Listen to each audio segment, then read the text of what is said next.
Kita mulai. Assalamualaikum warahmatullahi wabarakatuh. Selamat pagi, salam sejahtera bagi kita semua.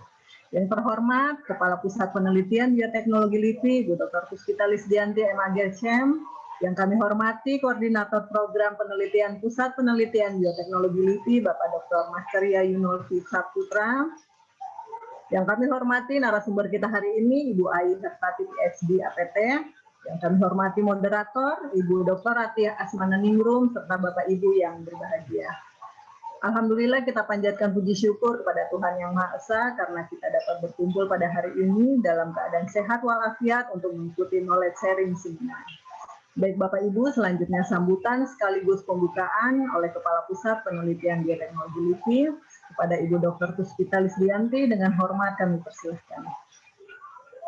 Terima kasih Mbak Wardah. Assalamualaikum warahmatullahi wabarakatuh. Selamat pagi, salam sejahtera bagi kita semua. Alhamdulillah hari ini kita bisa mengadakan lagi knowledge sharing seminar. Kemudian saya juga berbahagia karena hari ini yang menjadi narasumber kita yang akan sharing itu adalah Mbak Ai Hertati yang sedang hampir selesai atau sudah selesai nih ya Mbak Ai untuk studinya di Jepang. Kalau knowledge sharing seminar biotek itu isinya itu boleh detail ya. Jadi menanyakan apa saja begitu itu silahkan, metode ataukah apa yang dilakukan di sana, kemudian nanti bisa enggak kita lakukan di sini gitu ya, di LIPI di Indonesia. Itu bagaimana kita terus meningkatkan riset-riset kita juga, metode-metodenya. Kemudian juga nanti Teh Ratih ya mohon untuk menjadi moderatornya hari ini. Oke, demikian dari saya. Semoga knowledge sharing seminar kali ini juga bermanfaat ya bagi kita semua. Oke, terima kasih. Wassalamualaikum warahmatullahi wabarakatuh. Waalaikumsalam warahmatullahi wabarakatuh. Terima kasih kepada Ibu Kapus untuk sambutan dan pembukaannya. Baik Bapak Ibu, sebelum kita ke acara inti pagi ini dan untuk kelancaran acara hari ini, mari bersama-sama kita menundukkan kepala sejenak, berdoa menurut keyakinan masing-masing. Berdoa mulai.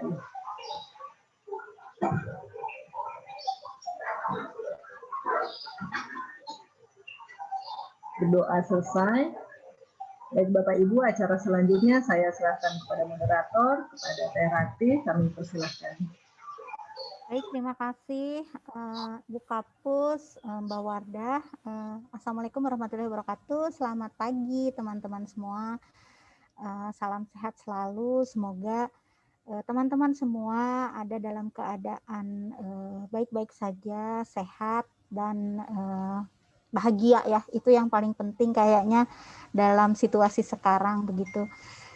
Sebelumnya ini mohon maaf ya, saya ingin mumpung kita ini di sini berkumpul begitu ya teman-teman, saya ingin sama-sama kita berdoa menurut agama dan keyakinan masing-masing ya. Tapi ini khusus untuk semua, terutama sivitas biotek yang saat pandemi ini ternyata mendahului kita, dipanggil oleh Yang Maha Kuasa ya. Semoga beliau semua saat ini mendapatkan tempat yang terbaik di sisinya.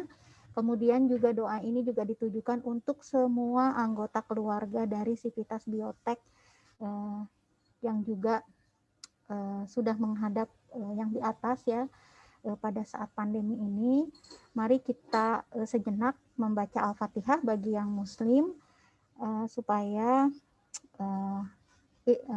kita mendoakan semoga semuanya diterima segala kebaikannya selama di dunia, diampuni segala dosanya dan dilapangkan kuburnya. Sebelumnya mari kita berdoa. Bismillahirrahmanirrahim. Al-Fatihah.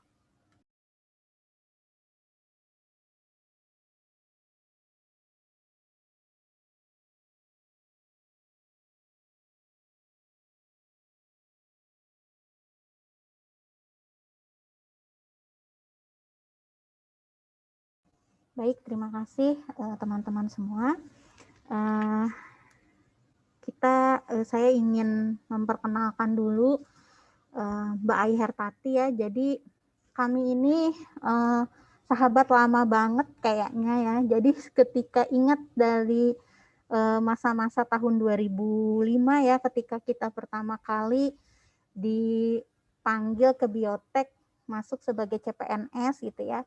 Jadi saya sama Mbak Ai ini kita tuh sampai satu kosan, kemudian juga bareng kemana-mana. Ini kayaknya dan sekarang ketemu lagi gitu ya. Berpisah dulu kita, jadi selalu nggak klop. Saya sekolah, Mbak Ai kerja, kemudian saya kerja, Mbak Ai sekolah. Selalu nggak klop nih. Akhirnya ketemu juga nih sekarang meskipun belum ketemu langsung, tapi alhamdulillah bisa dipertemukan lagi sekarang.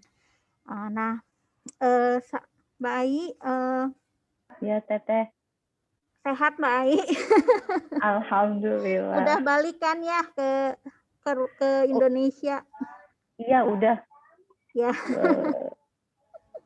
Nah, teman-teman, Mbak Ai ini baru saja menyelesaikan S3 dari University of Toyama, Jepang, dengan mengambil program Pharmaceutical Science. Jadi memang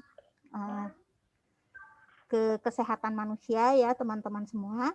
Nah, pada hari ini Mbak Ai akan sharing mengenai penelitiannya tentang bowel disease ya, inflammatory bowel disease. Jadi kalau ini adalah nggak terlalu banyak menjadi concern ya kalau di Indonesia, karena memang meskipun banyak kasusnya dan kalau saya baca itu agak sulit untuk menegakkan diagnosisnya begitu ya. Jadi memang ini akan sangat bermanfaat sekali ya bagi kita untuk mengetahui lebih lanjut mengenai penyakit tersebut. Jadi Mbak Ai, saya persilahkan untuk sharing kepada kita semua. Silakan Mbak Ai. Ya, terima kasih Teh Rati atas kesempatannya. Jadi pagi ini saya akan membagikan pengalaman saya selama studi S3 di Universitas Toyama. Sebelumnya saya ucapkan terima kasih juga kepada Ibu Kapus.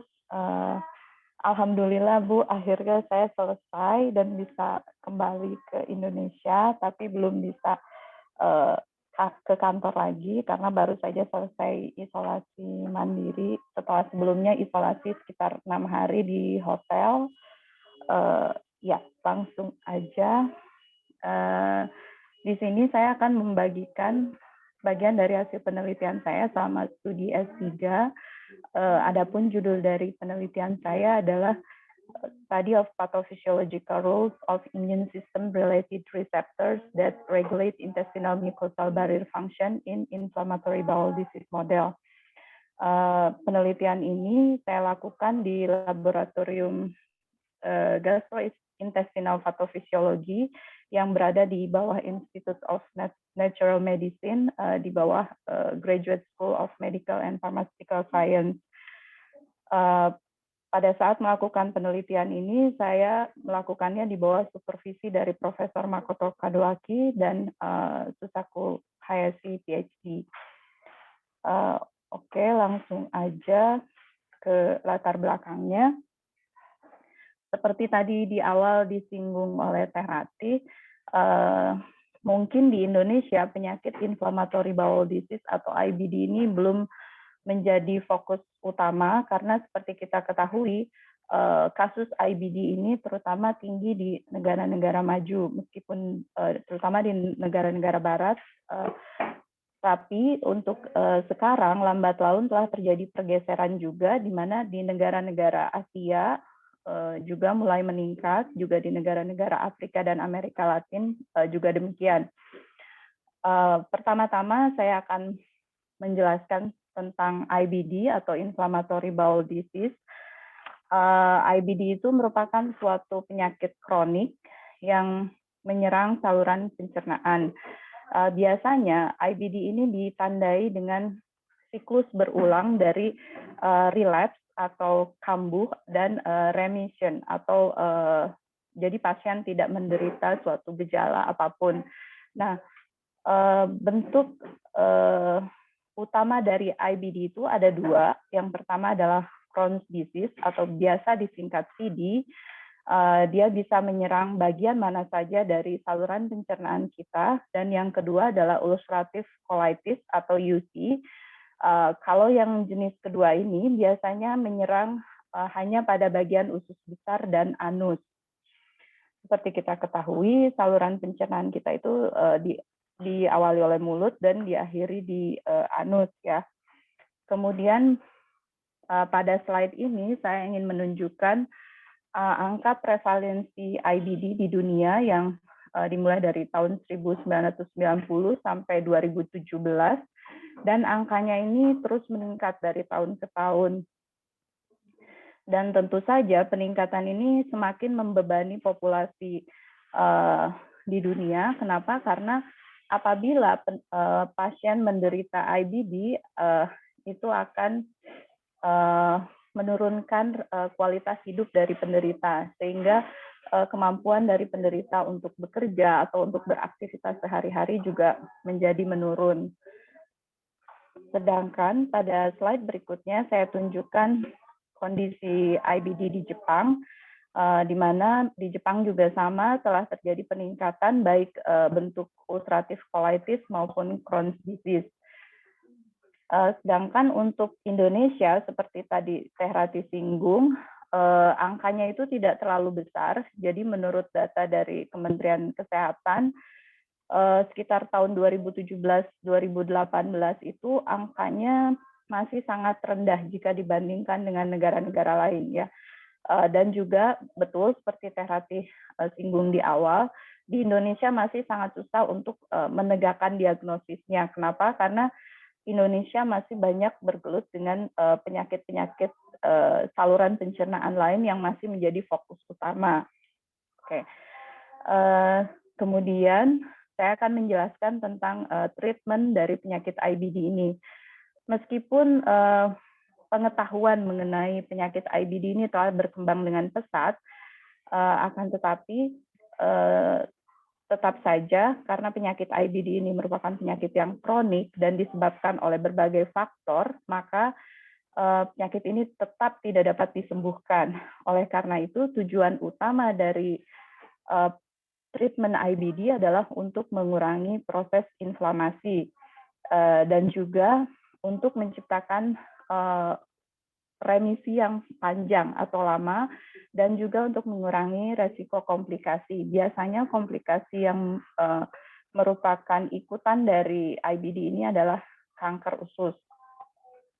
Nah, untuk mencapai kondisi remisi yang lama ini, yang diperlukan adalah penyembuhan dari bagian mukosa saluran pencernaan, juga pembangunan kembali perbaikan kembali integritas dari barrier intestinal mucosal barrier ya.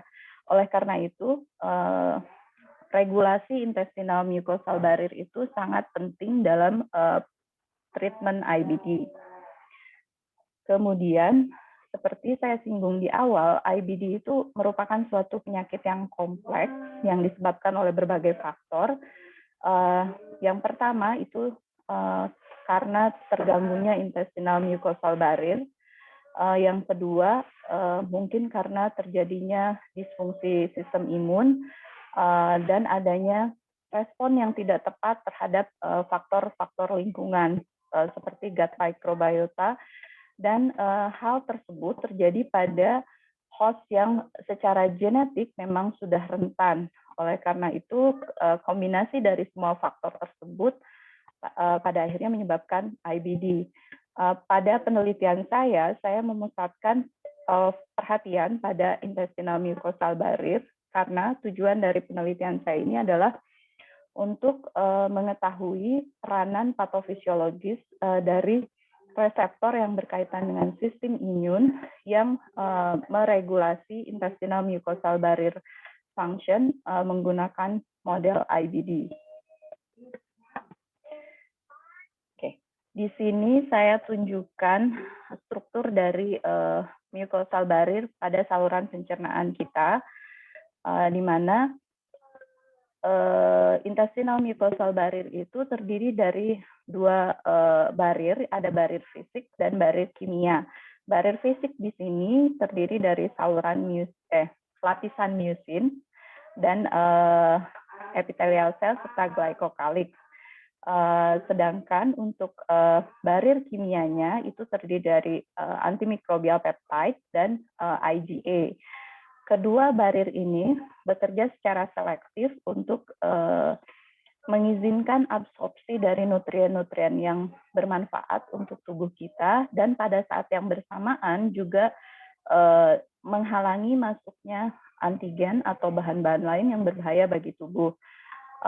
Nah, fungsi dari intestinal mucosal barrier ini diatur oleh cellular networking antara sel-sel yang terdapat pada saluran pencernaan ini. Di antaranya ada epithelial cell, neuronal cell, dan sel-sel imun tentu saja. Oleh karena itu, kerusakan dari fungsi intestinal mucosal barrier function itu sangat penting untuk proses patogenesis dari penyakit yang berkaitan dengan sistem imun, termasuk diantaranya IBD. Nah, pada penelitian saya membagi menjadi dua sub penelitian. Penelitian yang pertama itu berkaitan dengan reseptor interleukin 4 subunit alfa, bagaimana peranannya terhadap perlindungan terhadap colitis yang diinduksi oleh DSS melalui peningkatan fungsi intestinal mucosal barrier. Di sini saya jelaskan mengenai interleukin 4 dan interleukin 13 terlebih dahulu. Seperti kita ketahui, interleukin 4 dan interleukin 13 itu merupakan cytokine utama yang berkaitan dengan respon Th2. Dan untuk melakukan fungsinya, yaitu bekerja melalui kompleks reseptor interleukin 4 yang komponen utamanya adalah interleukin 4 reseptor subunit alfa. Dari laporan terdahulu, dapat kita ketahui bahwa reseptor interleukin 4 subunit alfa ini diekspresikan di epithelial cell, di tissue resident macrophage, dan di neuronal cell.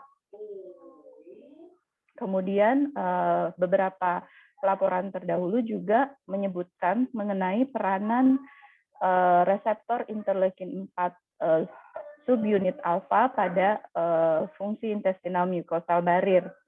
Nah, dari hasil-hasil penelitian terdahulu ini itu mengindikasikan bahwa reseptor interleukin 4 subunit alfa ini dapat berperan sebagai mediator untuk respon terhadap intestinal inflammation.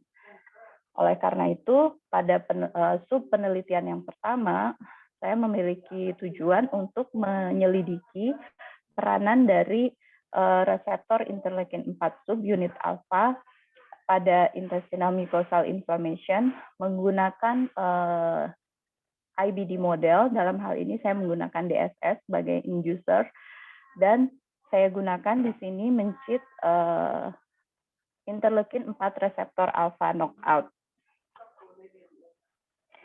Nah, pada slide ini saya menunjukkan model DSS, DSS induced acute colitis, di mana di sini saya menggunakan mencit jantan, mencit wild type, dan mencit interleukin 4 reseptor alpha knockout yang berumur 10-12 minggu. Kemudian saya berikan 3% DSS selama 7 hari. Sedangkan untuk kelompok normal saya berikan autoclave water.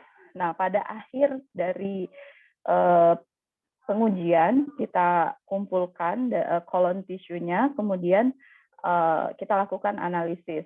Nah, untuk assessment dari keparahan colitisnya yang saya gunakan adalah penurunan berat badan. Jadi saya monitor berat badan mencit setiap hari. Kemudian dari disease activity index yang merupakan gabungan antara angka diare dan penilaian terhadap ada atau tidak ada darah pada feses mencit. Di sini saya perlihatkan perbedaan antara pendarahan pada mencit yang sudah mengalami colitis ya, ini pada hari ke-7, dan parameter yang lain yang berikutnya adalah pemendekan kolon. Selain itu, saya juga melakukan pengukuran ekspresi pro-inflammatory cytokine. Oke, kita lanjut ke hasilnya. Dari hasil monitoring berat badan selama 7 hari dapat kita lihat di sini bahwa mencit interleukin 4 reseptor alpha knockout memiliki penurunan berat badan yang lebih sedikit jika dibandingkan dengan mencit wild type, dan ini berbeda sangat signifikan ya. Kemudian dari begitu pula dengan disease activity index score-nya. Untuk mencit knockout itu disease activity index-nya lebih rendah daripada mencit wild type colitis. Nah, bisa kita katakan bahwa penurunan berat badan dan peningkatan skor disease activity index itu sangat ditekan pada mencit interleukin 4 reseptor alpha knockout colitis. Kemudian ini merupakan hasil pengamatan makroskopis pada kolon mencit pada hari ke-7. Bisa kita lihat di sini, pada kondisi normal tidak ada perbedaan antara mencit wild type dengan mencit knockout. Namun setelah perlakuan DSS selama 7 hari, bisa kita lihat pemendekan atau colon shorten yang sangat signifikan terjadi pada mencit wild type yang diinduksi colitis. Dan ini adalah hasil pengukuran panjang kolon pada semua grup. Dan bisa kita katakan di sini proses pemendekan kolon ini pada mencit knockout diatenuasi ya, atau kondisinya lebih baik daripada mencit wild type colitis. Tahapan berikutnya saya juga melakukan analisis histologi menggunakan pewarnaan hematoksilin dan eosin. Di sini saya bandingkan antara kondisi normal baik pada kelompok wild type maupun kelompok knockout. Dapat kita lihat di sini untuk mencit wild type colitis telah terjadi kerusakan pada struktur epithelial cell dan juga crypt-nya, dan bisa kita lihat untuk mencit knockout colitis itu kondisinya lebih baik daripada mencit wild type colitis. Ya. Dan gambar di sebelah kanan bisa kita lihat histological score dari analisis histologi ini. Kemudian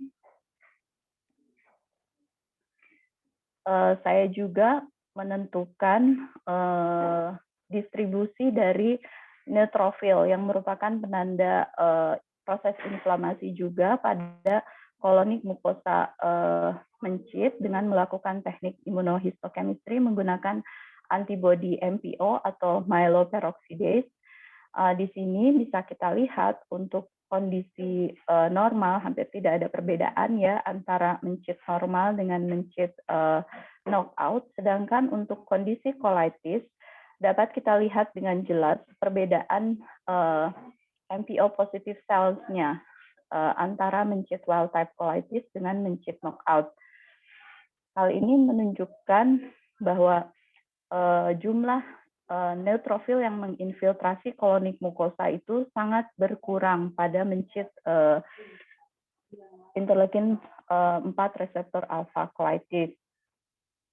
Kemudian selain itu saya juga melakukan pengukuran CXCL2 dan interleukin 1 beta sebagai perwakilan dari pro-inflammatory cytokine. Seperti kita ketahui, CXCL2 merupakan kemoatraktan dari neutrofil.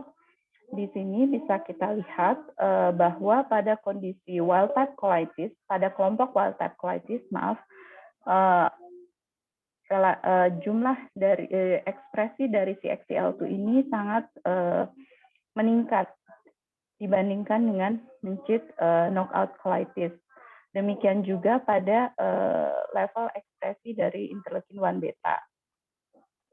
Nah, dapat kita lihat dengan jelas di sini bahwa level CXCL2 dan interleukin-1 beta juga di down regulasi pada mencit interleukin-4 reseptor alpha knockout colitis.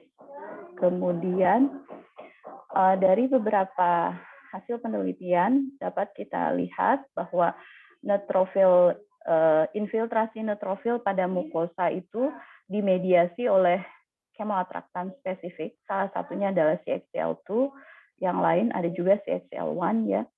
Kemudian pada penelitian di laboratorium kami terdahulu, kami juga telah menemukan bahwa level ekspresi dari interleukin-1 beta pada kolonik mukosa itu sangat berkorelasi dengan tingkat keparahan penyakit pada DSS colitis model. Jadi kalau misalkan interleukin-1 betanya itu tinggi, artinya tingkat keparahan DSS-nya itu, tingkat keparahan DSS colitisnya juga tinggi.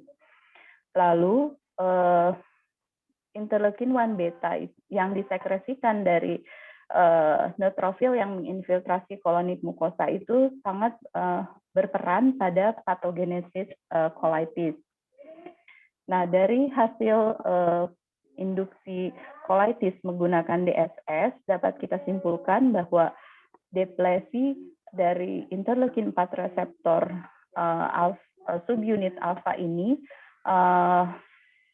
memperbaiki kondisi intestinal inflammation pada mencit interleukin-4 reseptor alpha knockout. Nah, tapi kita belum tahu bagaimana hal tersebut bisa terjadi. Oleh karena itu, yang saya lakukan selanjutnya adalah mencari tahu mekanisme yang tersembunyi di balik perbaikan kondisi tersebut. Untuk mengetahui mekanisme tersebut, saya melakukan beberapa pendekatan. Yang pertama adalah dengan melakukan analisis transkriptomik. Jadi untuk mengetahui perubahan gen yang terjadi selama perkembangan proses inflamasi di intestin, saya melakukan analisis transkriptomik dengan menggunakan teknik microarray. Nah, di diagram ini saya tunjukkan pada saat kita memberikan perlakuan DSS sekitar 91 gen mengalami perubahan. Sedangkan apabila kita bandingkan antara mencit interleukin-4 reseptor alpha knockout colitis dengan wild type colitis, 47 gen mengalami perubahan, di mana 10 diantaranya mengalami peningkatan, dilambangkan dengan warna merah ini, dan 37 diantaranya mengalami penurunan. Kemudian pada heat map berikut saya gambarkan 10 top 10 gen yang mengalami peningkatan ataupun penurunan pada mencit interleukin-4 reseptor alpha colitis. Nah, pada ke-10 gen yang mengalami upregulasi dan downregulasi ini, saya melakukan analisis untuk melihat signifikansinya dalam proses biologis menggunakan IPA ataupun gene string analysis. Namun dari hasil tersebut saya tidak mendapatkan gen yang tidak mendapatkan canonical pathway yang signifikan. Jadi saya melakukan cara lain untuk mencari gen mana yang memiliki signifikansi dalam proses biologis. Nah, dari hasil penelusuran tersebut, saya putuskan untuk memfokuskan pada NOX1. Kenapa? Karena NOX1 ternyata telah dilaporkan memiliki kontribusi pada maintenance intestinal homeostasis. Selanjutnya, saya akan menceritakan sedikit tentang NOX1 atau NADPH oxidase 1, di mana NOX1 ini merupakan anggota dari NADPH oxidase family yang menghasilkan reaktif oksigen species atau ROS. Nah, gambar berikut menunjukkan diagram skematik dari NOX1 yang merupakan yang terdiri dari multi subunit, ya, terdiri dari NOX1, P22 FOX, dan ada NOX-A1 sebagai aktivatornya dan NOX-O1 sebagai regulator.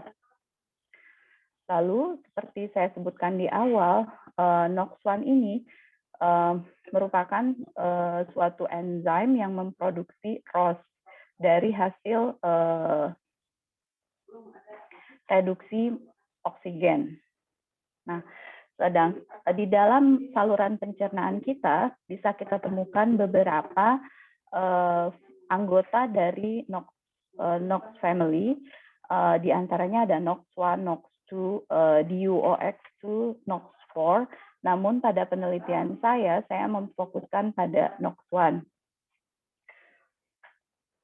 Untuk slide berikutnya, di sini saya ingin menunjukkan bagaimana pentingnya untuk menjaga level produksi ROS pada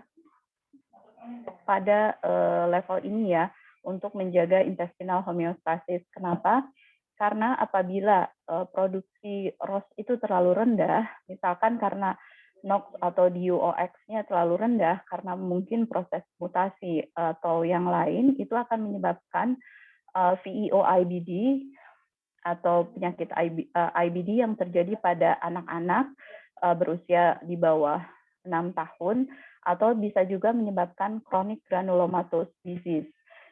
Namun di lain pihak, apabila produksi ROS-nya itu terlalu banyak, itu juga akan merugikan karena akan terjadi oxidative damage, ya. Nah, di sini saya membuat ringkasan bahwa ROS itu selama ini kan kita mengenalnya hanya memiliki peranan yang jelek karena dia dikenal dapat menyebabkan kerusakan oksidatif. Namun ternyata ROS juga memiliki peranan yang bagus atau berperan sebagai good guy. Di antaranya adalah untuk host defense dan juga untuk regulasi epithelial homeostasis dan barrier function. Kemudian pada slide berikut saya tunjukkan beberapa kondisi patologis yang terkait dengan hilangnya atau terganggunya gen NOX1 pada manusia dan atau mencit, ya. Misalkan di sini untuk gen NOX2 itu akan menyebabkan yang saya singgung tadi, chronic granulomatous disease atau CGD. Sedangkan di bawah saya gambarkan NOX family structure.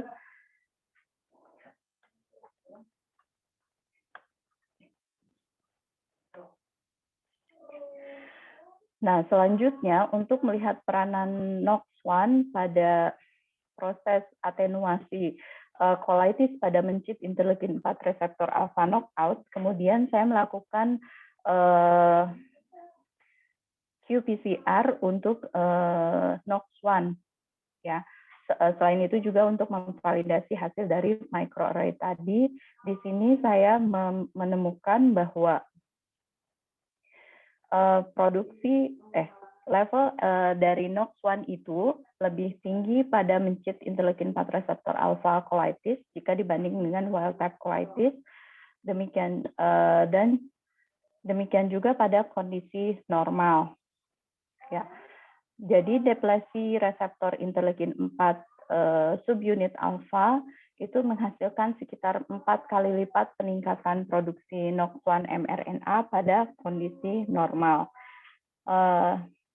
Selanjutnya, untuk mengevaluasi kontribusi reseptor interleukin 4 subunit alfa pada aktivitas NOX1, saya mengukur produksi ROS dengan menggunakan L012 assay.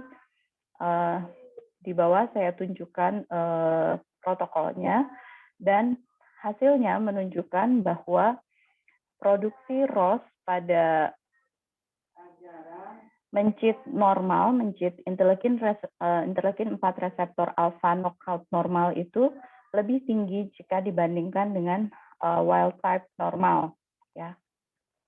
Jadi dapat kita katakan bahwa defisiensi reseptor interleukin 4 subunit alfa itu meningkatkan produksi ROS pada kolonik mukosa melalui upregulasi NOX1.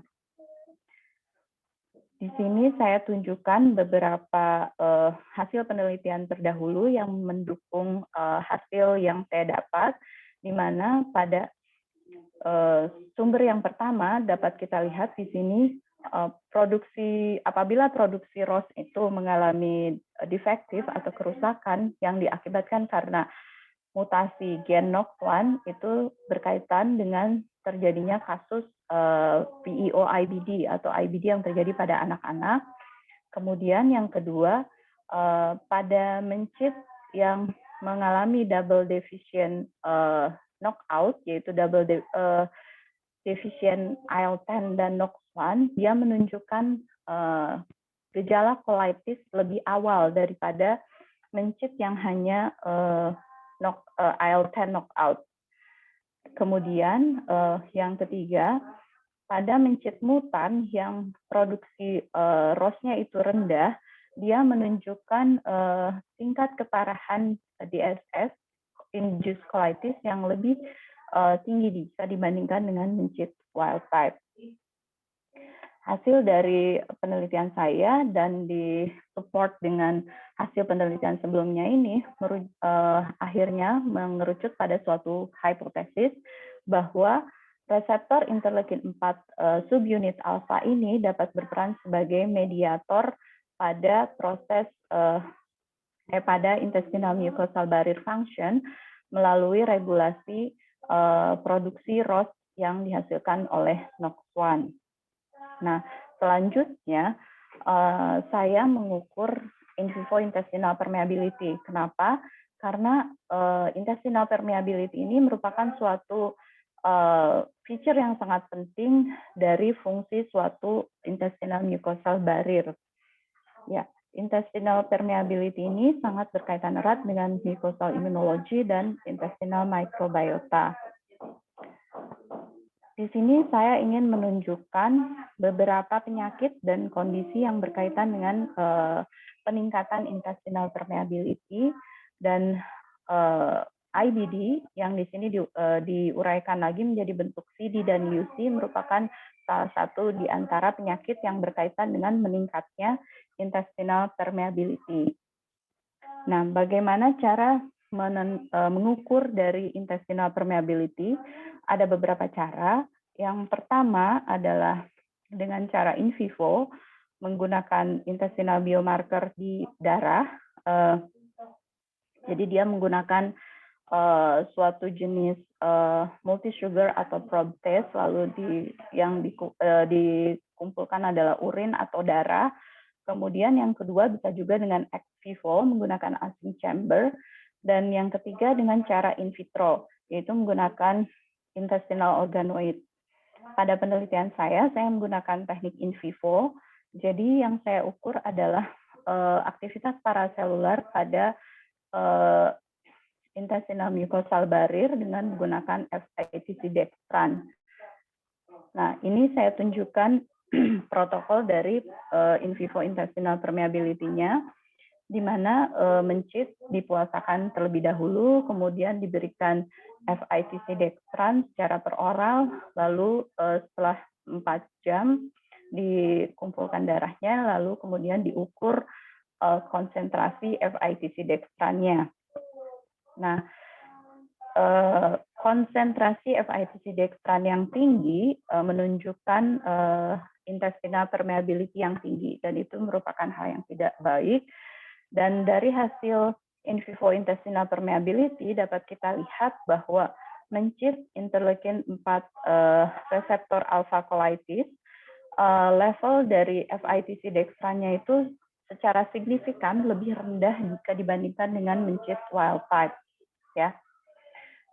Jadi dapat kita katakan di sini defisiensi reseptor interleukin 4 subunit alfa meningkatkan fungsi dari intestinal barrier secara in vivo. Jadi dapat kita buat kesimpulan dari penelitian saya yang pertama, yaitu Defisiensi dari reseptor interleukin 4 subunit alfa ini meningkatkan intestinal mucosal barrier function melalui upregulasi NOX1 yang akhirnya juga mengarah kepada peningkatan produksi ROS. Oleh karena itu dapat menekan perkembangan DSS-induced colitis. Demikian untuk bagian pertama. Jadi lanjut ke sub penelitian yang kedua. Penelitian yang kedua ini berkaitan dengan reseptor SCFA atau short chain fatty acid, di mana pada penelitian yang kedua saya melakukan investigasi morfologi pada GPR41 positive enteric sensory neuron pada kolon dengan menggunakan model DSS-induced colitis juga. Nah, di sini saya jelaskan dulu hubungan antara diet, gut microbiota, dan reseptor SCFA. Seperti kita ketahui, SCFA itu diproduksi oleh gut microbiota dan ternyata memiliki peranan, salah satunya adalah untuk maintenance barrier function. Bagaimana dia dapat memelihara barrier function ini, yaitu ternyata melalui aktivasi SCFA sensing G protein couple receptor seperti GPR41 dan GPR43. Kemudian di sini saya ingin menunjukkan beberapa SCFA yang terdapat di dalam saluran pencernaan kita. Yang utama yaitu ada asetat, propionat, dan butirat.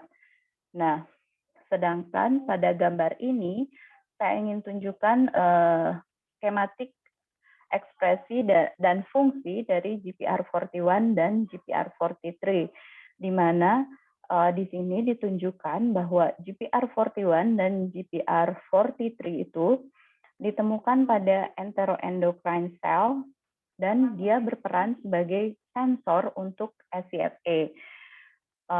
Untuk GPR41 ternyata dia juga ditemukan diekspresikan pada cell bodies of enteric neuron. Namun tidak ada informasi yang menunjukkan tipe enteric neuron yang mana yang mengekspresikan GPR41.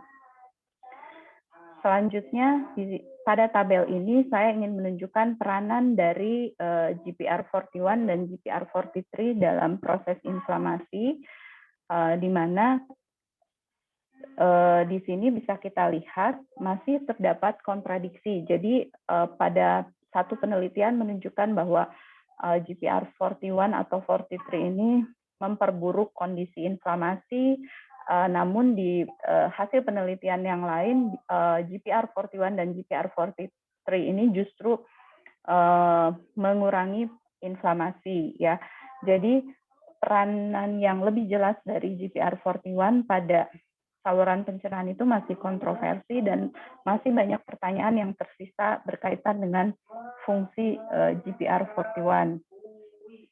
Oleh karena itu, pada sub penelitian yang kedua, saya ingin melakukan karakterisasi morfologi reseptor GPR41 dengan menggunakan teknik immunohistochemistry pada intestinal mucosal inflammation dengan menggunakan urine IBD model. Jadi sama seperti sub penelitian yang pertama, saya melakukan DSS-induced colitis model. Di sini bisa kita lihat data penurunan berat badan dan disease activity index serta panjang kolonnya ya. Dapat kita lihat bahwa mencit colitis mengalami colitis yang sangat parah, di mana ini dilihat dari penurunan berat badan yang sangat signifikan, peningkatan skor DI-nya juga, dan pemendekan kolon yang sangat signifikan. Kemudian saya melakukan immunohistochemistry dengan menggunakan antibody GPR41 dan ternyata bisa kita lihat di sini GPR41 diekspresikan oleh nerve fiber pada kolonik mukosa ditunjukkan dengan kepala panah yang berwarna putih ini. dan juga oleh sel soma dari neuron ya, ditunjukkan oleh anak panah berwarna putih. Jadi bisa kita katakan di sini GPR41 diekspresikan oleh baik oleh nerve fiber maupun sel soma enteric neuron, terutama di sini bisa kita katakan terutama oleh enteric neuron. Dan setelah saya melakukan analisis kuantitatif dengan menggunakan image, bisa kita lihat persen area dari GPR41 immunoreactivity itu meningkat karena perlakuan DSS sekitar 2 kali lipat. Kemudian ini menunjukkan laporan terdahulu terkait GPR41 dan GPR43 immunoreactivity, di mana pada laporan terdahulu itu disebutkan bahwa GPR41 diekspresikan oleh sel soma dari submucosal neuron dan myenteric plexus, namun tidak ditemukan pada nerve fiber pada mukosa dan enteric ganglia. Jadi ini merupakan suatu penemuan yang menarik ya. Lalu berikutnya saya melakukan immunohistochemistry juga dengan menggunakan CGRP. CGRP ini merupakan penanda dari enteric sensory neuron, dan sama halnya seperti GPR41, CGRP juga ditemukan pada nerve fiber dan enteric neuron ya. Dan sama halnya juga seperti GPR41, persen area dari CGRP immunoreactivity juga meningkat setelah induksi colitis, sekitar 40% jika dibandingkan dengan mencit normal.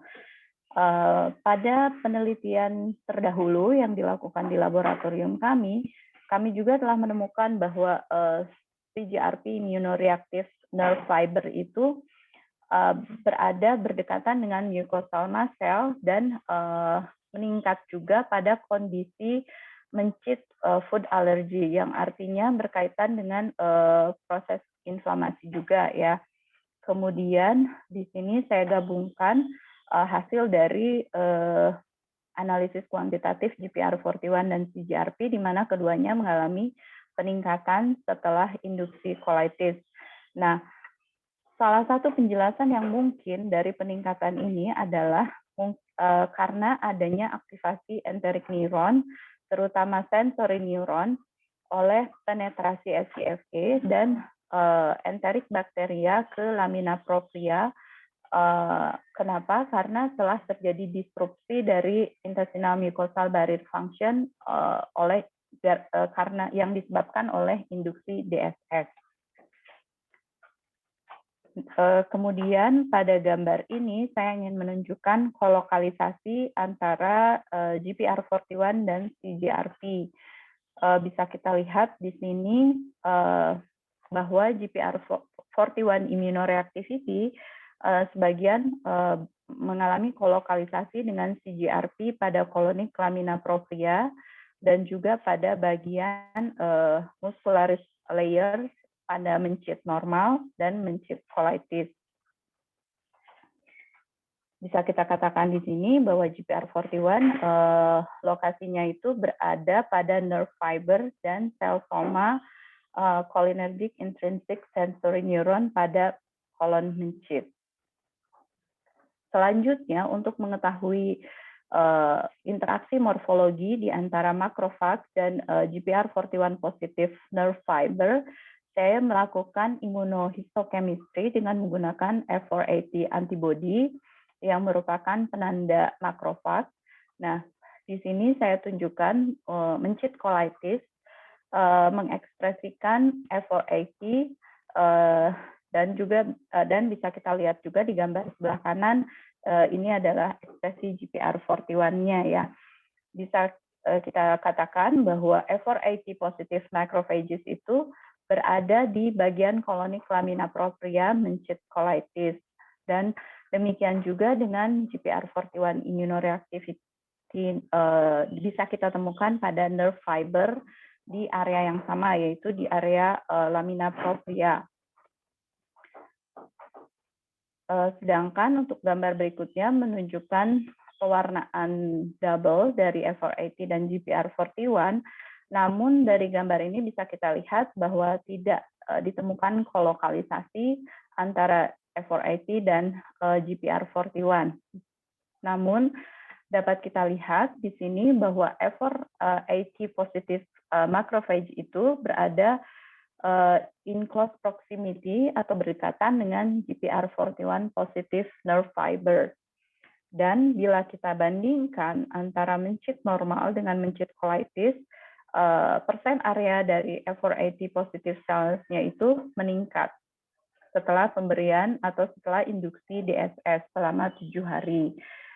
Jadi bisa kita katakan bahwa proporsi F480 positif macrophages-nya secara signifikan meningkat karena DSS treatment, dan GPR41 positif nerve fiber-nya itu hampir kebanyakan berada dalam in close proximity dengan F480 positif macrophage.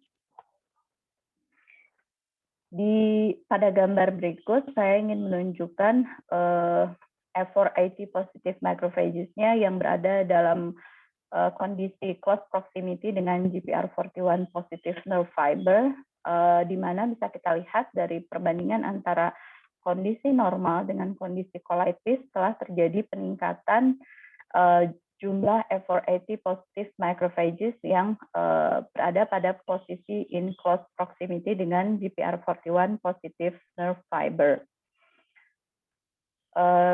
Berikut adalah hasil penelitian yang terdahulu mengenai ekspresi CGRP. Dan penelitian yang ini merupakan hasil penelitian dari lab kami sebelumnya, di mana CGRP positif intrinsic sensory neuron itu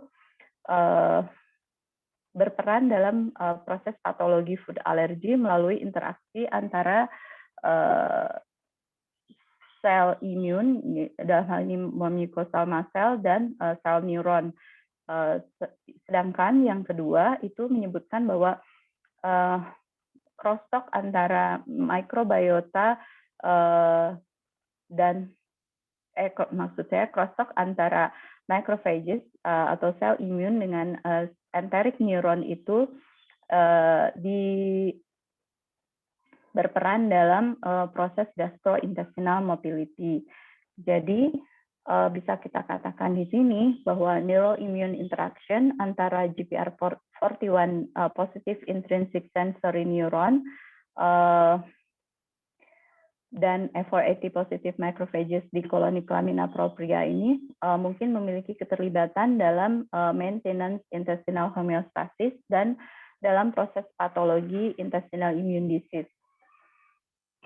Jadi untuk sub penelitian saya yang kedua bisa kita ambil kesimpulan bahwa hasil penelitian ini menunjukkan bahwa GPR41 positif nerve fiber ini mungkin berperan sebagai mediator dalam proses crosstalk antara immune system dengan gut microbiota. Kemudian yang kedua, neuroimmune interaction ditunjukkan dengan adanya posisi yang berdekatan antara GPR41 positif nerve fiber dengan F480 positif macrophages. Demikian. Jadi kesimpulannya dari hasil penelitian ini adalah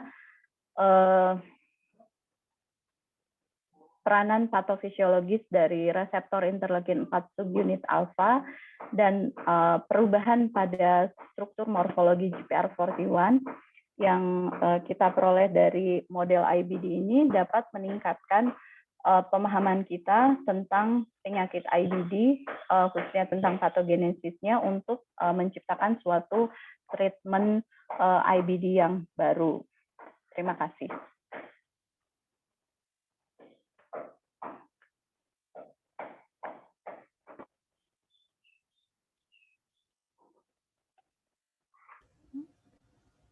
Iya, Teteh, sudah selesai. Terima kasih, Mbak Ai. Betul-betul nggak boleh meleng ya, karena banyak banget sih tadi ya, dan saling berkaitan satu sama lain. Jadi betul-betul penelitiannya itu molekuler banget ya, molekuler base banget, dan kemudian juga dikejar sampai pathway-nya, mana yang berperan dan juga mana yang perannya itu kemudian dibuktikan kembali begitu ya dengan faktor-faktor yang mendukung peran sitokin tersebut. Nah, ini ada beberapa pertanyaan ya, mungkin teman-teman silakan ya kalau mau bertanya secara langsung boleh, tetapi ini di chat ada pertanyaan dulu dari Pak Jajat ya, mungkin saya baca. Ya Mbak Ai. Nah, ini karena mungkin kita akan diskusi teknis secara detail, mungkin jadi satu pertanyaan langsung dijawab, satu pertanyaan langsung dijawab, begitu aja ya Mbak Ai ya. Oke, Teteh. Nah, ini dari Pak Jajat, katanya mengucapkan selamat kembali ke Indonesia dulu dan ke Biotek untuk Mbak Ai. Kemudian ini pertanyaannya, apakah risiko UC dan CD ini dipengaruhi oleh faktor usia? Karena pada lansia khususnya produksi kolagen itu kan turun gitu, dan dengan menurunnya ini apakah benar akan meningkatkan risiko UC dan CD gitu. Silakan. Ya, terima kasih Bapak pertanyaannya. Maaf belum bisa ketemu Bapak juga karena kemarin masih isolasi mandiri. Terus saya jawab pertanyaan yang kedua yang mengenai apakah resiko UC dan CD itu dipengaruhi usia. Jadi kalau untuk resiko UC dan CD itu ada beberapa penelitian yang menyebutkan ada sedikit perbedaan karakteristik resiko dari kedua bentuk utama IBD ini. Jadi menurut penelitian tersebut untuk resiko UC itu ini faktor resikonya beda dengan faktor resiko CD. Namun untuk segi usia dari hasil penelitian mengenai tingkat insiden UC dan CD ini hanya ditemukan korelasi yang sangat kecil antara usia dengan tingkat resiko UC dan CD.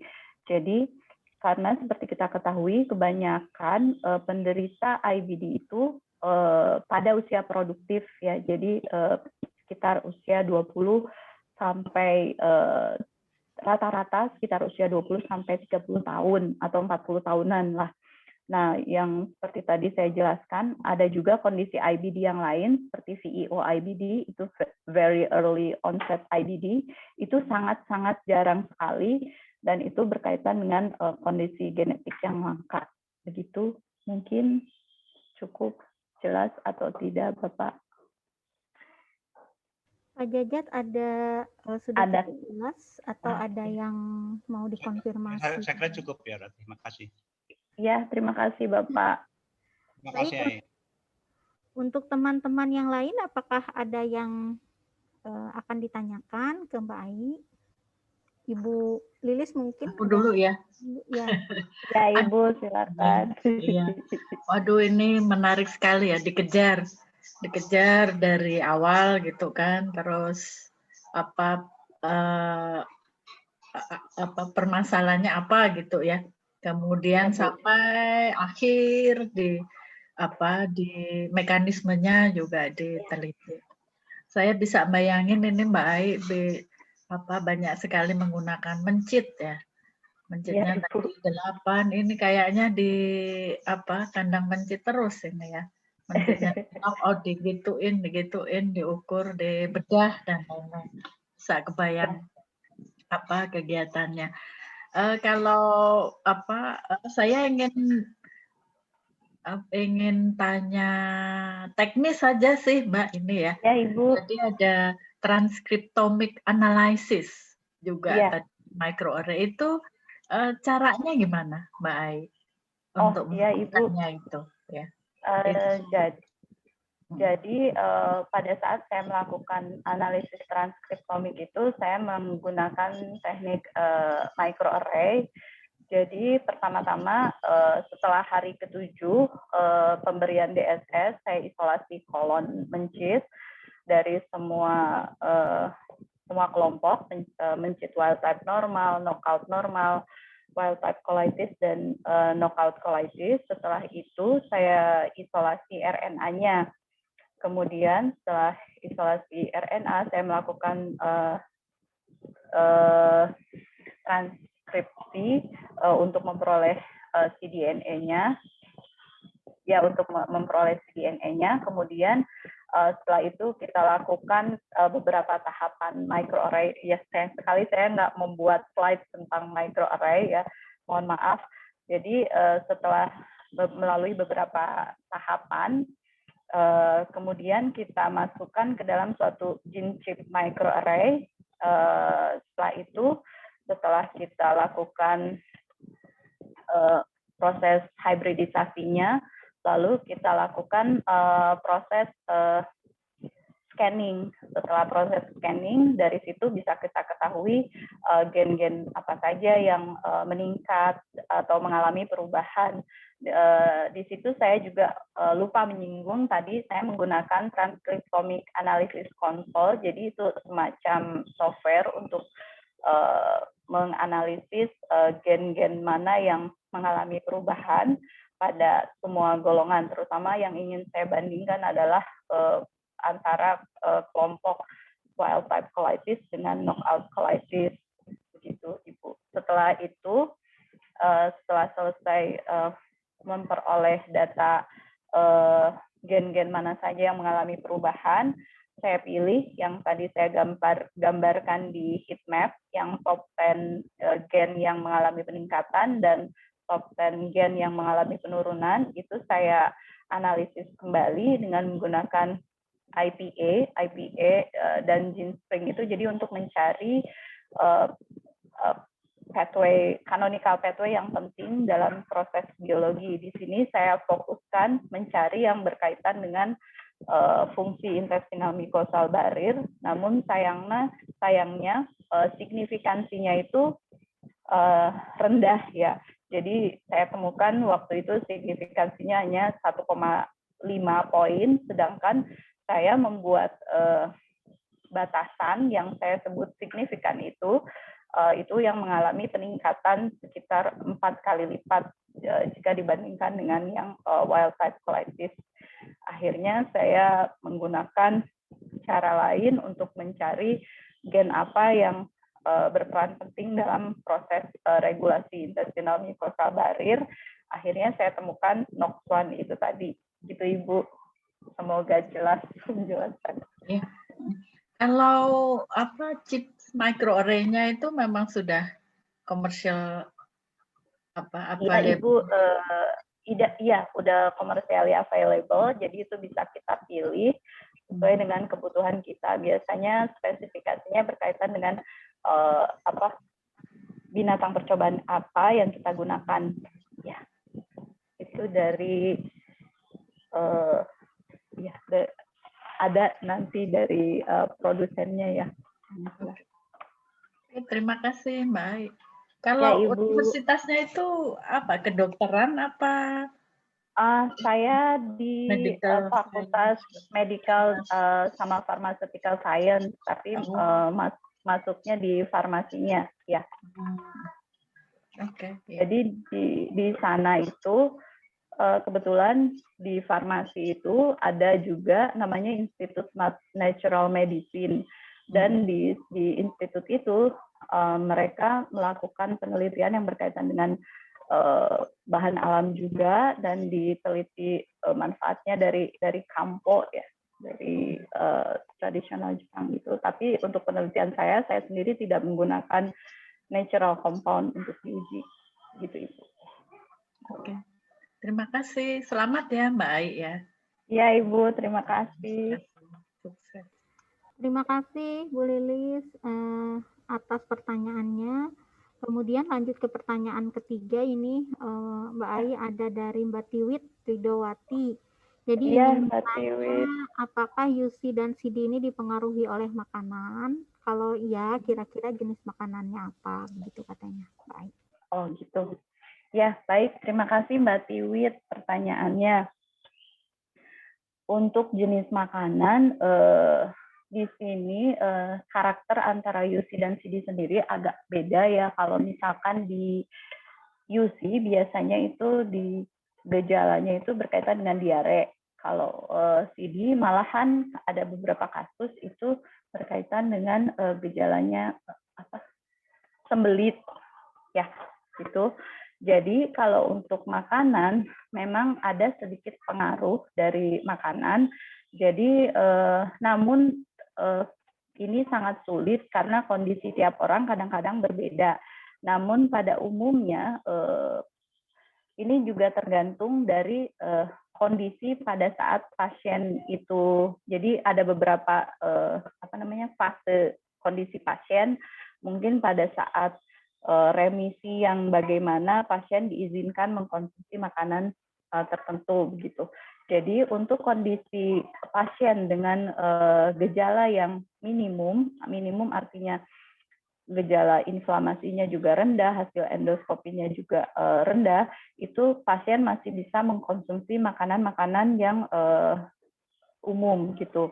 Makanan yang biasa dimakan oleh orang sehat. Namun pada kondisi gejala yang tingkat inflamasinya meningkat, pasien harus berhati-hati dalam konsumsi makanan seperti justru tidak diperbolehkan, tidak disarankan untuk mengkonsumsi makanan yang berserat banyak ya.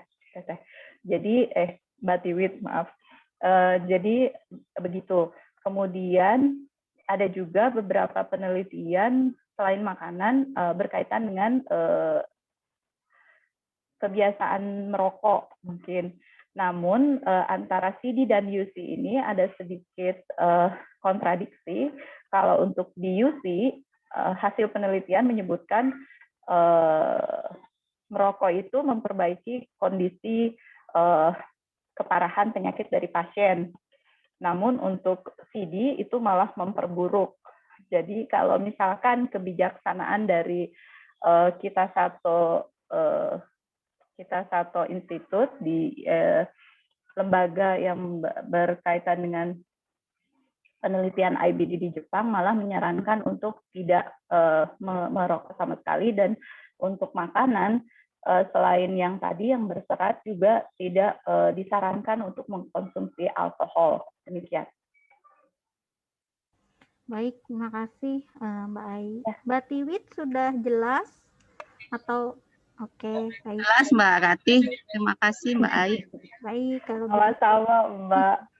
Teman-teman ada yang mau ditanyakan lagi secara langsung atau apa? Kalau nggak ada saya yang nanya. Soalnya saya juga banyak yang nggak ngerti tadi, ingin konfirmasi. Mangga Teteh, mangga. Baik, ada lagi nggak teman-teman? Baik, kalau belum ada ya sambil menunggu. Boleh saya Mbak Ranti? Oh iya, silakan Mas Roni. Halo Mbak Ranti, boleh? Ya, silakan Mas Roni. Maaf tadi ke-mute. Ya, silakan.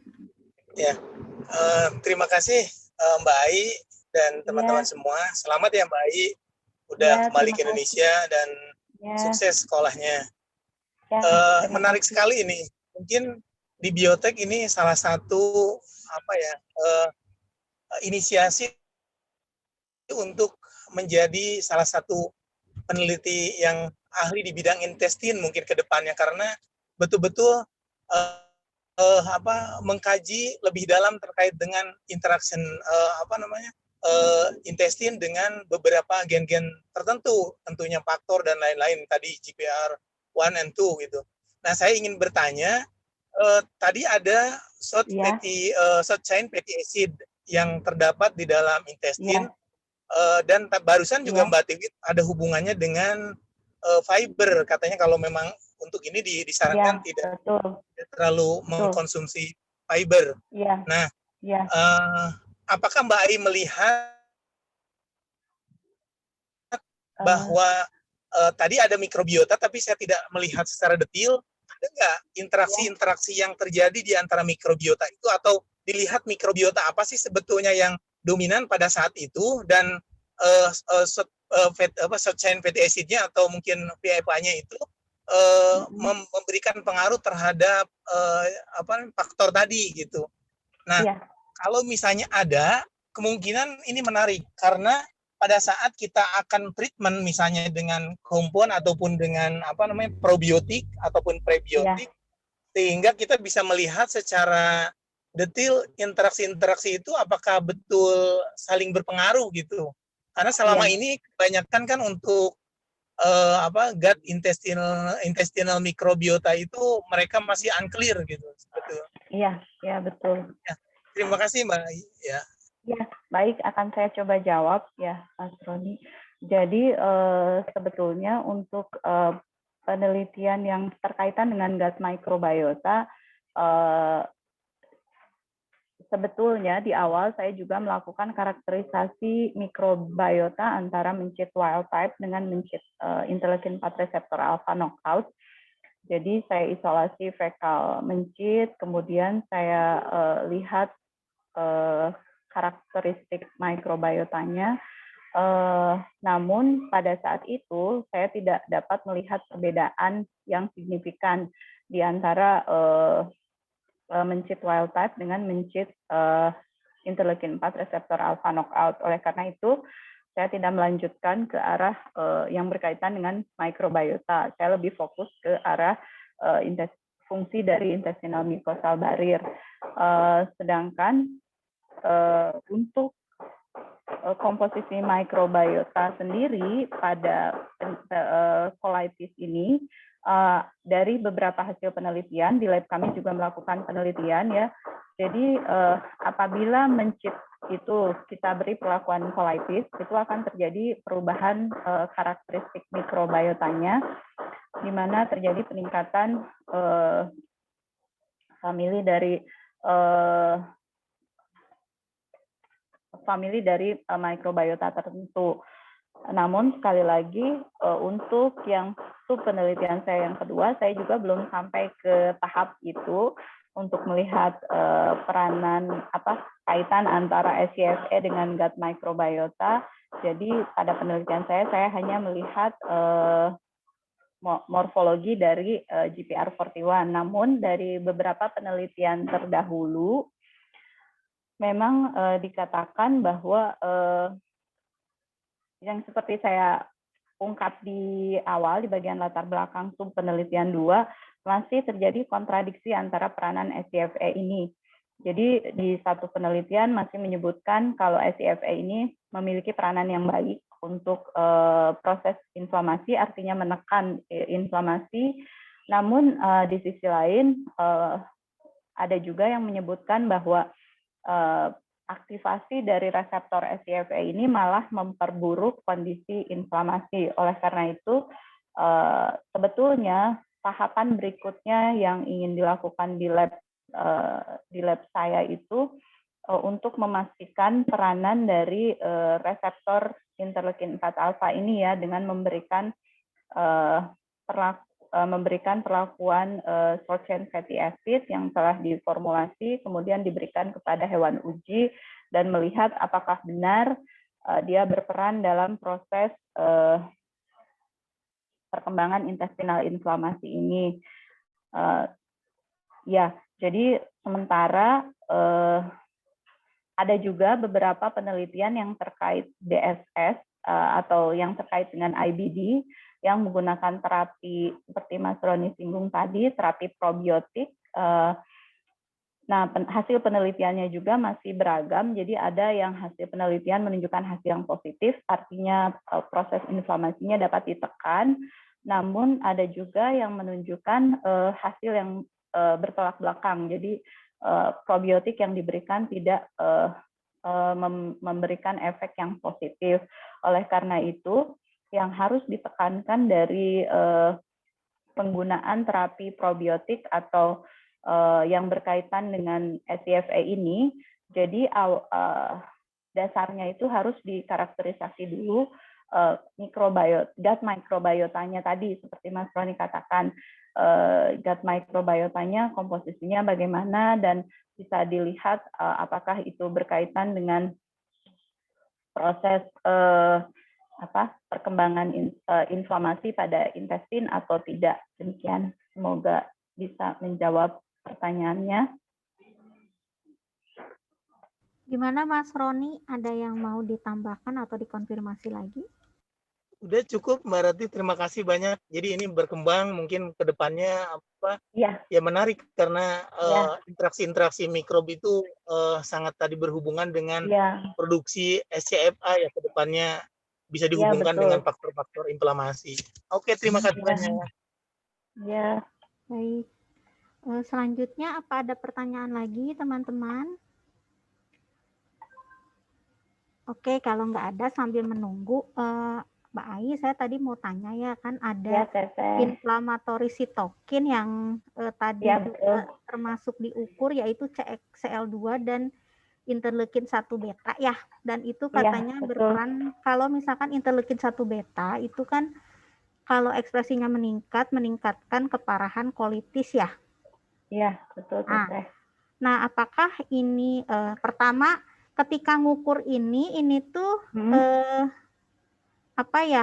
localized dari intestinal system atau ngambil sampelnya dari darah ya? Oh iya, tadi saya singgung sedikit di awal. Jadi pas hari ke-7 selesai pemberian DSS, jadi diisolasi seluruh bagian kolonnya, kemudian diisolasi dari kolon teteh, kemudian diisolasi RNA-nya lalu dilakukan qPCR. Jadi itu dari kolon hari ke-7. Jadi itu pada saat puncak proses inflamasi ya. Oke. Nah, kalau begitu, oh maaf, silakan. Sebetulnya ada juga, jadi di lab kami juga melakukan penelitian yang time course untuk melihat bagaimana hari ke-0, hari ke-1, hari ke-3, hari ke-5, hari ke-7 di pro-inflammatory cytokine ini. Di level mana yang puncaknya gitu, dan ternyata hasilnya memang yang tertinggi itu di hari ke-7 itu teteh. Oke, nah apakah kalau misalkan berarti kan yang paling berperan itu interleukin 1B ya, 1 beta. Iya.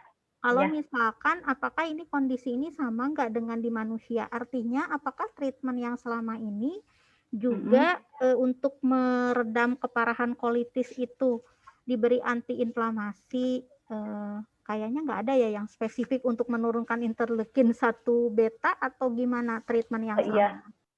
Jadi sebetulnya sudah ada treatment yang berkaitan dengan pro-inflammatory cytokine untuk IBD. Jadi dia ada anti TNF alpha yang sudah ada. Nah, biasanya untuk DSS-induced colitis juga selain IL-1 beta juga dilakukan karakterisasi TNF alpha sama interleukin 6 atau CXCL2 sama CXCL1 juga, teteh. Jadi dalam penelitian AI, kenapa AI pilih interleukin 1 beta? Karena pas dilihat dari MPO-nya itu meningkat dan pada mencit knockout itu sangat ditekan. Nah, jadi menurut laporan terdahulu itu si neutrofil yang di IL-1 beta ini ternyata memproduksi neutrofil yang berkaitan juga dengan produksi interleukin 1 beta ini ya, begitu. Namun untuk manusia, jadi sebetulnya sudah ada terapi dari IBD ini yang menggunakan anti TNF alpha, gitu. Oke, baik. Nah, terus kemudian apakah ada pertanyaan lagi, Bapak Ibu? Nah, kalau belum, saya ada ini juga ada yang mau dikonfirmasi ya, takut salah. Jadi itu interleukin 4 reseptor alfa itu ya. Jadi dia itu kan berperan dalam meningkatkan fungsi intestinal barrier secara in vivo ya. Dan tadi itu melalui mekanisme peningkatan NOX1 dan juga peningkatan ROS ya.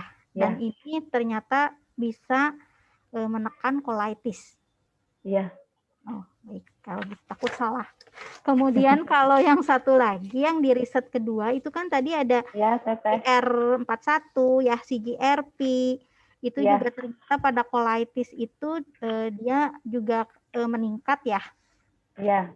Nah, kemudian juga termasuk tadi F480 makropag ya, kalau nggak salah itu juga sama ya, meningkat. Ya, nah, betul. Nah, jadi dalam riset yang dilakukan oleh AI ini, kita kan mempelajari peran dari interleukin 4 reseptor alfa dengan GPR41 ya, terutama untuk melihat IBD pathogenesis. Nah, Ya, dengan betul, ini treatment baru apa yang diusulkan untuk terapi IBD? Oh, betul.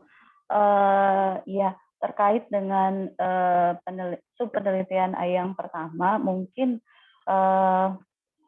yang dapat dikembangkan itu adalah suatu terapi yang berkaitan dengan ROS ya, atau reactive oxygen species, ROS reactive oxygen species. Namun ini tuh masih kalau menurut hasil penelitian masih agak sedikit jauh juga. Kenapa? Karena balik lagi ke kondisi tiap orang yang berbeda-beda. Namun mungkin hal ini bisa membantu juga karena dari hasil penelitian terdahulu itu, jadi untuk untuk menciptakan remisi yang panjang atau yang lama, jadi membuat pasien nyaman karena tidak ada gejala. Jadi yang diperlukan adalah penyembuhan luka ya, wound healing dari intestinal mucosa. Nah, bagaimana penyembuhan lukanya itu? Jadi melalui produksi ROS yang berkaitan dengan NOX1 ini. Nah, jadi bisa kita mungkin dapat kita ciptakan suatu treatment yang ingin meningkatkan produksi ROS yang dihasilkan oleh NOX1 yang melalui reseptor interleukin 4 alfa. Namun sebelum ke arah sana, kita harus benar-benar melakukan karakterisasi dari ROS-nya itu sendiri. Jadi seperti kita ketahui, ROS itu kan bisa diproduksi oleh berbagai macam enzim. Ada yang NOX family tadi kan, ada NOX1, NOX2, dan sebagainya. Setelah itu juga level ROS yang dihasilkan juga sangat berperan penting. Jadi levelnya itu harus pada posisi intestinal homeostasis, karena kalau terlalu tinggi menimbulkan kerusakan, kalau terlalu rendah juga bisa menimbulkan suatu kondisi penyakit tertentu.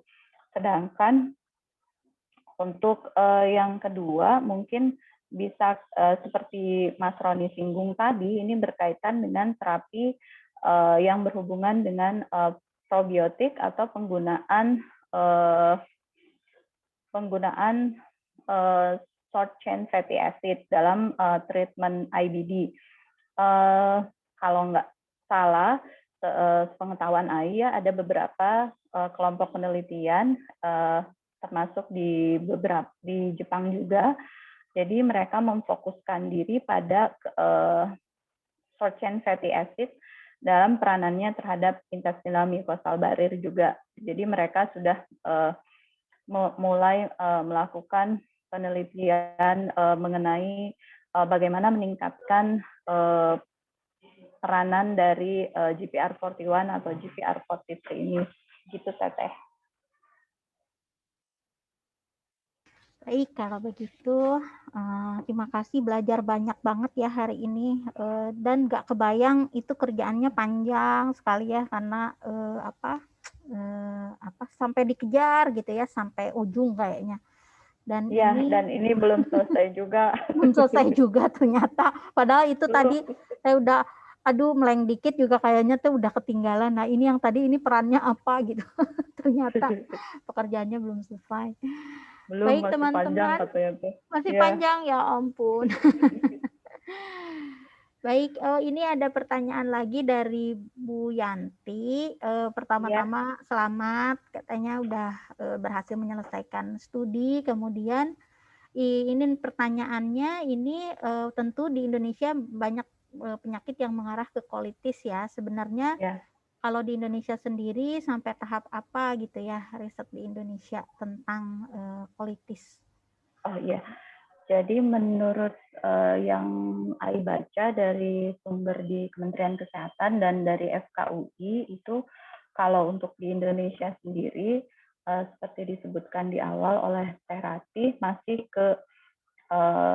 agak kesulitan untuk penegakan diagnosis. Jadi diagnosisnya itu kan untuk colitis ini bisa dilakukan dengan endoskopi ya.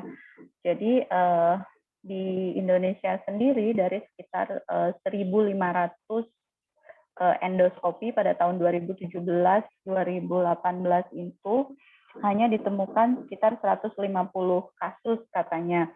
Dan itu pun sebetulnya bukan sengaja memeriksa ini dicurigai ke arah colitis gitu, bukan begitu, tapi sebetulnya mereka datang karena keluhan yang lain. Nah, oleh karena itu jadi apa ya nama perkumpulannya, saya sedikit lupa, pokoknya organisasi yang berkaitan dengan IBD di Indonesia ini masih berusaha untuk pertama menegakkan diagnosis, yang kedua terapinya itu jadi masih pada level awal, yaitu dengan menggunakan steroid atau dengan menggunakan asetil salisilat ya, 5-ASA kalau itu. Kebetulan pada saat saya mengikuti seminar juga di seminar internasional di Kyoto, saya ketemu dengan rombongan dari FKUI dan kita ngobrol sedikit tentang kondisi colitis di Indonesia. Memang belum begitu populer ya, jadi para dokter juga bilangnya ya kita sih masih berusaha menegakkan diagnosisnya, kalau treatmentnya masih pada level yang tadi Ai gambarkan di piramida itu, jadi masih pada pemberian steroid dan 5-ASA tadi. Kalau misalkan untuk yang tahapan lanjut, jadi ada juga yang menggunakan teknik molekuler tadi seperti yang pemberian cytokine ya teteh, yang anti TNF alpha yang Ai singgung tadi gitu. Terima kasih Ibu pertanyaannya.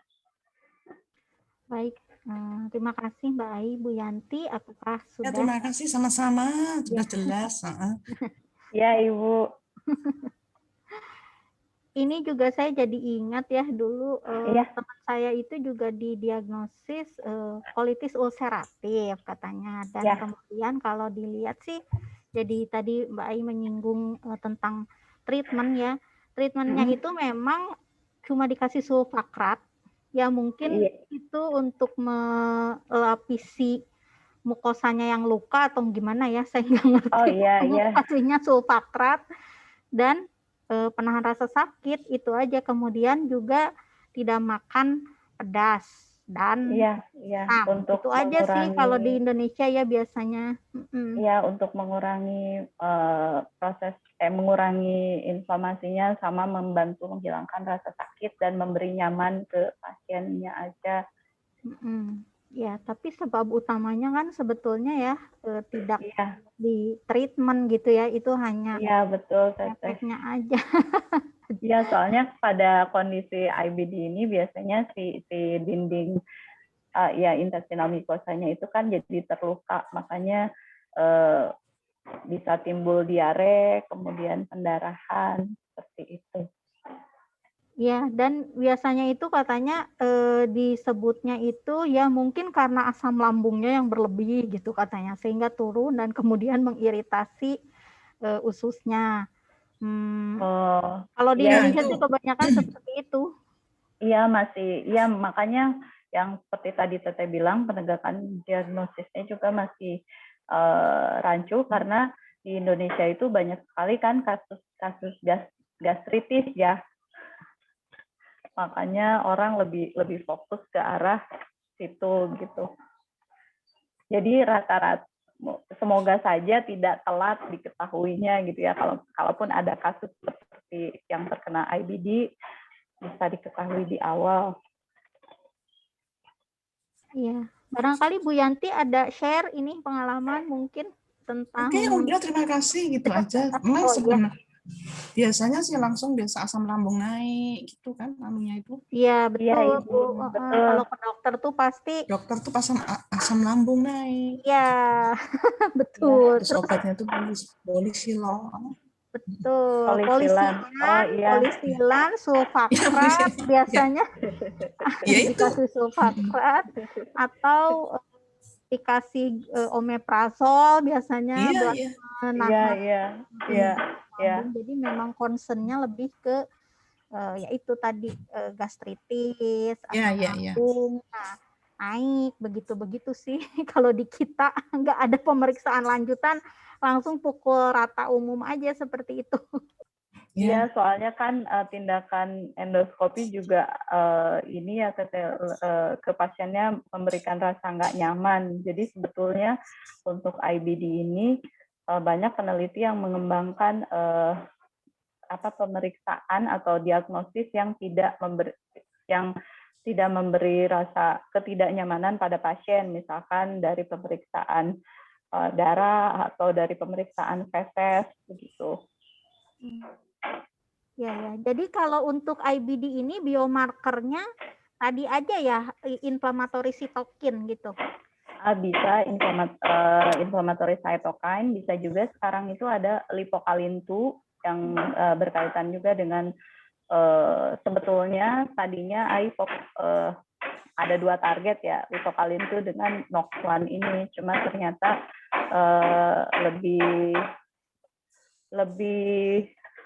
lebih yang berperan di intestinal mucosal barrier function lebih banyak ini NOX1. Sebenarnya lipokalin-2 sudah mulai dilirik untuk sebagai biomarker untuk penderita IBD. Baik. Oh, menarik banget ya. Kita udah kayaknya belajar banyak sekali hari ini tentang IBD yang sama sekali di Indonesia ini belum banyak diketahui, dipelajari, belum menjadi fokus utama dalam penanganan penyakit ya, padahal memiliki potensi bahaya yang cukup tinggi begitu. Teman-teman ada lagi yang mau disampaikan? Pertanyaan atau mungkin selain substansi bisa juga bertanya yang lain tentang pengalamannya Mbak Ai, tentang apa yang mau sekolah gitu ya, nanya-nanya ke Mbak Ai boleh juga tentang universitasnya. Boleh. Silakan, ada yang mau ditanyakan lagi?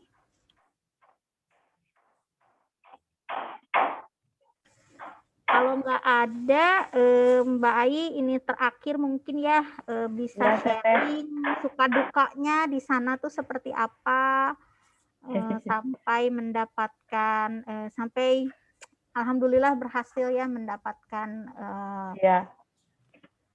ini ijazah sudah lulus, alhamdulillah. Jadi mungkin bisa cerita sedikit suka dukanya. Iya, boleh Teteh. Dan pesan-pesan buat yang nanti mau sekolah, karena ini ada beberapa CPNS yang ikut juga ya, mungkin barangkali bisa ada pesan-pesannya gitu Mbak Ai, silakan. Iya. Terima kasih Teteh. Jadi waktu itu saya datang ke Jepang bulan Januari. Jadi sebelum mulai sekolah pada bulan April, saya ikut dulu proses adaptasi dulu, kemudian belajar segala hal tentang yang akan saya kerjakan nanti dan mendiskusikan topik dengan pembimbing saya. Terus saya harus mempelajari semua teknik-teknik yang akan saya gunakan di awal. Jadi tapi alhamdulillahnya fasilitasnya semua tersedia ya. Tapi di awal itu kendalanya mungkin bahasa, karena seperti kita ketahui di Jepang kita harus pasti menggunakan bahasa Jepang, dan bahasa Jepang saya nggak bagus. Yang bahasa Jepangnya bagus anak saya yang pertama dan yang kecil malah. Jadi ada sedikit kendala bahasa, tapi alhamdulillah semua dosen dan staf kampus juga siap membantu, meskipun pada akhirnya menggunakan selain menggunakan bahasa Inggris atau kadang-kadang menggunakan bahasa yang lain gitu. Dan mungkin yang saya rasakan pertama kali karena saya datang pas ke sana itu pas musim dingin, jadi kaget juga karena Toyama itu termasuk daerah yang saljunya lumayan ya. Jadi bisa sampai, malah kemarin terakhir sebelum Ayu pulang itu kita kena badai salju. Jadi daerah Hokuriku itu kena badai salju. Saljunya malah ada yang di beberapa bagian lebih tinggi dari saya. Sampai saya nggak bisa kemana-mana. Jadi nunggu bis juga ternyata bisnya nggak jalan. Terus mobil kita juga nggak bisa keluar. Akhirnya nggak bisa ke kampus buat kegiatan gitu. Jadi intinya ya suka dukanya mungkin sering sampai malam-malam di lab ya Teteh, beda dengan di Indonesia. Tapi di sini karena aman dan tidak ada gangguan apa-apa, jadi kita bisa di lab sampai jam berapapun nggak apa-apa.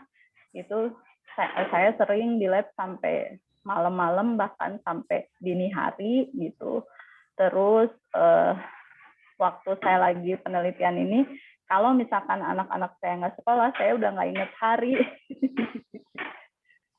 Karena nggak ada liburnya ya. Jadi apalagi kalau misalkan di awal kita masih bisa lah Sabtu Minggu libur gitu ya, ngambil libur.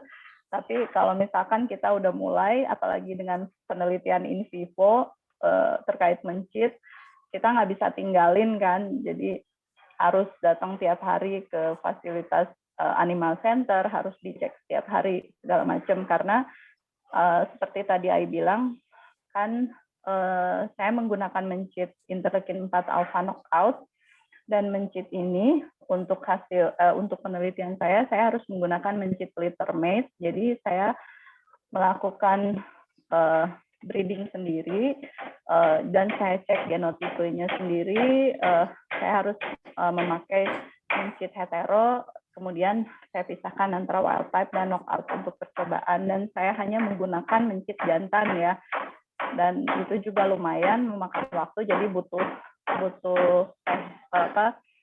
teknik dan butuh taktik untuk bagaimana men-setting waktunya gitu. Jadi kalau misalkan kita ingin menggunakan model colitis pada tanggal sekian, berarti saya harus menyiapkan mencit sebanyak sekian, umurnya sekian. Oh berarti saya harus hitung mundur, saya harus ngawinin mencit pas tanggal berapa gitu kan. Jadi ya begitu suka dukanya, tapi alhamdulillah jadi dapat banyak pengetahuan baru yang nggak pernah didapat di Indonesia. Terus saya juga belajar banyak hal, termasuk tadi yang dijelaskan ke Bu Lilis. Jadi di sini menggunakan alat-alat sendiri gitu kan Teh. Jadi kayak microarray kebetulan Ai kerjain sendiri, mulai dari isolasi RNA-nya segala macam, terus hybridisasinya, terus scan-nya segala macam, terus di sana juga banyak menggunakan konvokal ya untuk immunohistochemistry. Tapi ya itu tadi balik lagi ke manajemen waktu, kita harus benar-benar bisa membagi waktu antara penelitian kita sama rumah juga, karena anak-anak juga kan harus kita urus juga ya. Tapi alhamdulillah anak-anak dan suami mendukung penuh, jadi saya bisa selesai gitu. Kemudian dengan sekolah di luar ini, saya juga bisa dapat kesempatan untuk bertemu dengan mahasiswa-mahasiswa dari negara lain juga. Jadi bisa belajar banyak tentang negara mereka juga. Terus beberapa kali juga diminta kayak ngajarin tentang Indonesia di sekolahan di SMA di sana. Terus Ai juga berkesempatan mengikuti seminar-seminar internasional Teteh. Yang paling berkesan itu pas saya bisa mengikuti seminar terbesar di bidang IBD, yaitu DD Double Digestive Disease Week, yang biasanya diselenggarakan di Amerika ya. Jadi waktu itu dapat kesempatan presentasi poster bagian dari penelitian ini di sana. Kebetulan waktu itu di San Diego. Jadi dapat banyak masukan, bisa belajar langsung dari orang-orangnya yang kita baca papernya gitu kan. Itu kayaknya kesempatan langka sekali gitu. Jadi senang banget waktu itu. Tapi perjuangan ke arah sananya juga kan kita harus bikin abstraknya harus begini berapa kali bolak-balik diperiksa gitu. Seperti itu mungkin. Jadi untuk yang mau sekolah tetap semangat. Terus tetap cari-cari kira-kira di mana yang cocok gitu, di mana yang pengen dituju dan persiapkan dengan baik mungkin ya, terutama persiapan mental gitu Teteh. Ya, terima kasih. Wah, luar biasa ya perjuangannya. Alhamdulillah, jadi ada yang sangat berpengalaman ini di breeding mencit. Kayaknya Ai itu emang udah dari dulu ditakdirkan untuk selalu deket-deket mencit ya, dari semenjak S1 dulu kan. Oh iya. Mainannya juga mencit ya, studi teratogenik. Jadi memang ya. Ya kan kalau nggak salah dulu tuh lihat efek teratogenik ya dari Iya, betul. ya kalau nggak salah. Iya, betul. Itu Teteh masih ingat. Jadi memang kayaknya hidupnya udah ditakdirkan deket-deket, selalu deket-deket dengan mencit. Oke, terima kasih Ai atas sharingnya, sangat bermanfaat. Ya, sami-sami Teteh. Ilmunya sudah di-share. Mohon maaf bila ada salah-salah kata. Terima kasih atas waktunya, atas kesediaannya menjelaskan kepada kami.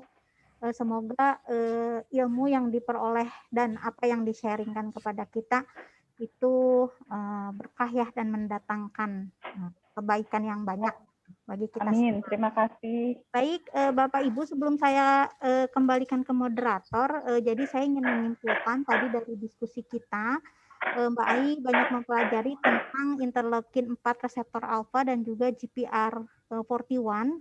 Yang ini, dua molekul ini menjadi suatu model yang baik untuk mempelajari patogenesis dari inflammatory bowel disease ya. Dan tadi ini dengan kita mempelajari dua molekul tersebut, kita jadi dapat mengusulkan gitu ya, memperkirakan suatu treatment yang baru untuk penanganan IBD supaya pasiennya itu dapat mendapatkan kualitas hidup yang lebih baik. Di antaranya itu tadi usulan terapi yang dapat diusulkan itu adalah peningkatan ROS dan juga penggunaan probiotik khususnya dengan penggunaan short chain fatty acid. Barangkali begitu yang bisa saya simpulkan. Saya kembalikan lagi waktu kepada MC. Terima kasih. Terima kasih Teteh. Terima kasih Teh Rati dan Teh Ai. Baik Bapak Ibu, sebelum kita akhiri, kita foto bersama dahulu. Kami mohon kepada Bapak Ibu dapat mengaktifkan kameranya. Silahkan Mas Ogi. Ya, baik, Pak Wardah, makasih. Dibantu ya, kita hitungan ketiga kita foto bersama, Bapak Ibu. Oke, udah ada yang udah banyak nih. Baik, hitungan ketiga ya, Bapak Ibu. 1, 2, 3. Baik, 1 lagi. Halaman kedua, sebentar ya, kita tunggu teman-teman ini. Oke, 1, 2, 3. Ya, makasih Bapak Ibu. Silakan Mbak Wardah. Terima kasih Mas Ogi. Demikian knowledge sharing seminar hari ini. Sharing seminar hari ini memberi manfaat bagi kita semua. Kami mengucapkan terima kasih kepada Ibu Kapus, Teh Ai, Teh Rati, dan Bapak Ibu sekalian yang sudah berpartisipasi mengikuti acara hari ini. Kami mohon maaf atas kekurangan selama acara berlangsung. Sampai jumpa lagi pada knowledge sharing seminar berikutnya dengan tema yang berbeda. Akhir kata, wabillahi taufiq wal hidayah. Wassalamualaikum warahmatullahi wabarakatuh. Salam sehat. Waalaikumsalam warahmatullahi wabarakatuh. Terima kasih semuanya. Terima kasih semuanya. Terima kasih. Terima kasih semuanya. Selamat ya.